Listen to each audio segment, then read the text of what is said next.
ત્યારે મેઘરાજાની ધમાકેદાર બેટિંગથી હવે સુરત શહેર બેટમાં ફેરવાયું છે। તો સમાચાર સુરતથી સામે આવી રહ્યા છે, જેમાં મેઘરાજાની આક્રમક બેટિંગથી હવે સુરત બેટમાં ફેરવાયું છે અને સુરતમાં 1.5 દિવસમાં 16 ઇંચથી વધુ વરસાદ પડ્યો છે। ગૃહ રાજ્યમંત્રી હર્ષ સંઘવીએ ખુદ સ્વીકાર કર્યો। જ્યારે વરાછા વિસ્તાર આસપાસમાં વરસાદી પાણી ભરાયા છે, જ્યારે ઉના સારોલીના નીચાણવાળા વિસ્તારો પાણી થઈ રહ્યા છે અને સુરત શહેર હવે બેટમાં ફેરવાઈ ગયું છે અને સતત 1.5 દિવસમાં જે વરસાદ ખાબકી રહ્યો છે તેમાંથી હવે રોગચાળો ન થાય તેને માટે પણ હવે કવાયત શરૂ કરાશે અને અનેક નીચાણવાળા વિસ્તારોમાં વરસાદી પાણી જોવા મળી રહ્યું છે। છેલ્લા 1.5 દિવસમાં 16 ઇંચથી વધારે વરસાદ સુરત શહેરમાં આવ્યો છે। ગઈકાલે રાત્રે એટલે કે 3:30 થી 6 સુધી, આજે વહેલી સવાર સુધી માત્ર આ 2.5 કલાકમાં 6 ઇંચ જેટલો વરસાદ સુરતમાં આવ્યો।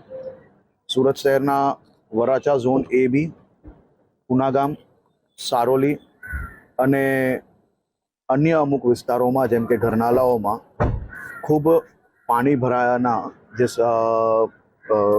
જે કારણ બન્યા છે નીચાણવાળા વિસ્તારના કારણે મહાનગરપાલિકાની આખી ટીમ કાલે બપોરથી જ આપ સૌએ જોયું છે કે તમામ વિસ્તારમાં રોડ ક્લિયર કર્યા પછી સફાઈની કામગીરી, મેડિકલની કામગીરી, આ બધી જ ટીમો કાલે જ લાગી ગયેલી હતી। સાંજ સુધી તમામ જગ્યાઓ પર મોટી સફાઈની કામગીરી બી પૂર્ણ કરવામાં આવી હતી। પરંતુ આજે વહેલી સવારે જે વરસાદ પડ્યો છે, ઘણી જગ્યા પર સવારે જે પાણી ભરાયા હતા એમાંથી મોટાભાગની જગ્યાઓ પરથી પાણી મોટર અને બીજી કામગીરી કરીને પાણી નીકળી બી ગયા છે, પરંતુ આ કામગીરી હમણાં બી ચાલુ છે। આખી ટીમ, કલેક્ટર, મ્યુનિસિપલ કમિશનર, પોલીસની આખી ટીમ એ ફિલ્ડ પર છે।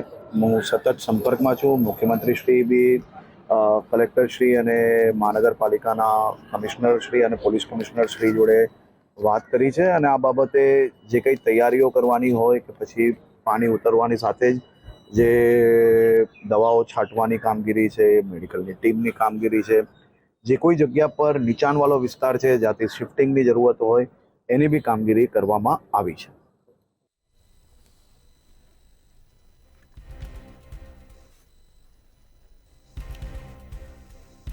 ઉના સારોલીના નીચાણવાળા વિસ્તારોમાં પાણી ભરાયા છે અને પાણી ઓસરતા જ તંત્ર દ્વારા કામગીરી શરૂ કરવામાં આવશે।